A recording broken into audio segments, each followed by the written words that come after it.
mar gweng' ma Ang'oga mantie Seme kaunti ma Kisumu. Ang'oga siganda chal nade? Millicent Adhiambo nigi ler.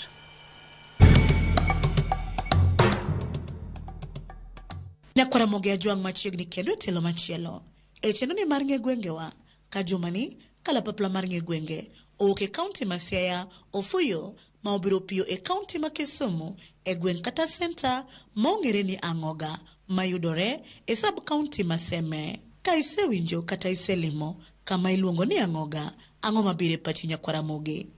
Wagoyone mbaka mokwongo kod jogweng' kaachiel kod johala mawuok e alwora ni Ang'oga ginyiswa ni to ginto pachgi chalo nade e wi gima giparo ni ne omiyo ochak gweng'gi ni Ang'oga. Napenjo ka nadonjo Seme ka to nokona ni Ang'oga ne en kar orido.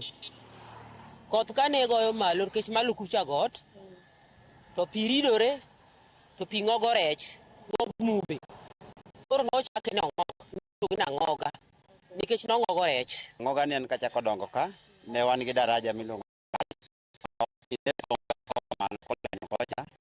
chopo kae nikech kona moro ne nitiere pi ne ng'o to pi ne biro mang'eny. Mbae mar ariyo mane biro e chiro koa loka machielo yo kama ne iluongo ni Kona Kali kata ridore kocha, ne gibiro koni to giwacho ni gidhi winjo ne gimong'ogre e chiro. Koro ng'ok mar pi gi weche mane wuok e chiro kone omiyo nochake na Ang'oga. I'm the area assistant chief. Kapok nolos ndara ni lam, kaendi ne pap pibe ne biro kendo ne kaendi ema ne gibedo emptied, yani ne ing'ogo gi ka. Kata sani iri ka koth ochwe kaendi ok inyal kata cross. Ndara ni ka nolose koro miyo koro drainage obedo maber. Koro pi ringo to idhi ng'ogi e aora ma koni ni. Ang'oga ka ji ne ng'okie.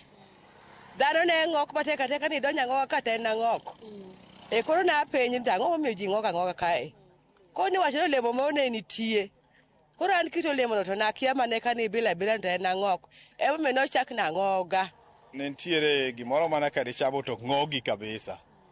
To koro mane kaka nying mar Ang'oga nobiro gi kae tu. Ne en fruits moro kanyo, olemo. Ne kae pong'o ga pi.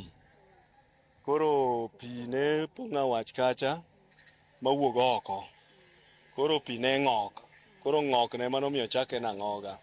Mar ariyo, mine mane biro chiro ne wacho ne we wadhi wawinje gima chiro ng'ogo. Ang'oga ne en kama ji ne rome aroma joma wuok maboyo boyo. To ne gibiro to giyudo jowago dala ka wan pok nwa biro. Koro kane ipenjo ni Ang'oga idhi kanye? Adhi Ang'oga. Kanye mane jodongo kanokete ni ene chiro pi ne pong'. Pi luorou. Bang' winjo paro mopogore ma jogweng' oselieko kotenore kod nonro mar nying gweng' ni ma Ang'oga, we koro wawinja nena ni adieri kod kuku mar wach ni kanye e wi gima ne nomiyo ochak gweng' ni Ang'oga kendo kaka ne ochakore. Pi moro ne ringo kacha e kindwa gi jokumbichwa maloka cha. Koro wan jokumbiya maloka ni wakio gi ka wan gi Kaura, wan gi Kokelo, wan gi Kumida. Kama untie ni Kumida. Koro loka cha ne pi pong'. Pi ne pong' e wang' aora no. Ko yawa kelo ng'adi kanyo. Pi opong' Ang'oga. Ne pong' kadhi aora mona wach. Upong' nyaka samwa betoni. Kupong' to kikal. Ne nitie yawo moro mbele kanyo. Koro pi ne chokore ga. Koro pi ka nochokore to nitie aora kanyo. Tinde waluonge ni wang' pi. Pi ne kalo kanyo. Koro pi ne pong' ma overlap ma bi oko koro ne ong'ok. Koro koro gichake nying na Ang'oga aora because of aora. Ang'oga, humbe landore kod weche kata tembe mage.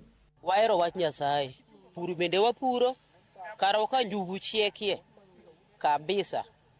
To gi bel to goduma. Kanisni wan ga abich. To bende ni wan gi kanisni abich no. Okomono kuo kokalisa Ang'okwa kae. Gi sama wawuoye kod ni gima landre ga Ang'oga maduong' en busa.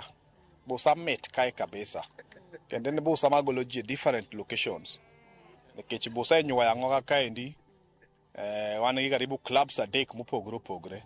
To en busa mamit ma kimadho tichak iduogo aduoga kendo. Watimo weche mag pur e tie wach kanyo.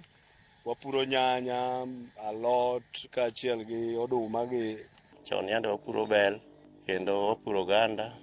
Sani kijende odonje pur mag skuma wiki kod nyanya kod kitungu.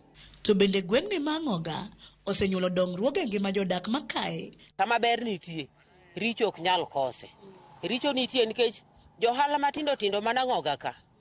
Jokuoye moko lido kwalogi.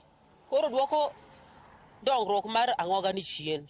Chiro bende wan go, chichwa ni en no onge godiochieng' en pile ka pile odhiambo kodhiambo.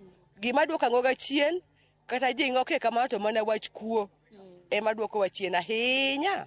Waneno ka wan gi lokruok maduong' e weche mag skunde nikech ongernwa Seme Teachers Training College ma en Ang'oga ong'ere campus. Mano konyowa. Skunde ma wan go e iye kuonde gi bende ok gin skunde maricho ahinya, gin skunde ma kata level me ikawo godo puonjo nitiere makare kendo nyithindo mawuok kuonde gi timo mabeyo kuonde mamoko. Wan gi schools ma oger e yo ma modern, Magwako School, Nyatigo School, kaachiel gi kanisni. Wan gi several secondary schools kod primary schools ma bende timo maber e kor gweng' ka. Dongruok ma wan go don oketnwa Seme TTC. College moro wan go kaendi. Koro college ne mosemiyo Ang'oga ka development kabisa. Development e chiro be waseyudo maber, makoro tinde wan gi develop ute chiro kanyo ma ji nyalo rent. Bang' kwano dongruoge achiel ariyo adek, rem kod kwayo mage ma jogweng' ma Ang'oga ni godo magigombo ni okele gweng'ni mondo Ang'oga odongre omedre ometni ochal kod gwenge mamoko. Gima omedo kwa ahinya en security.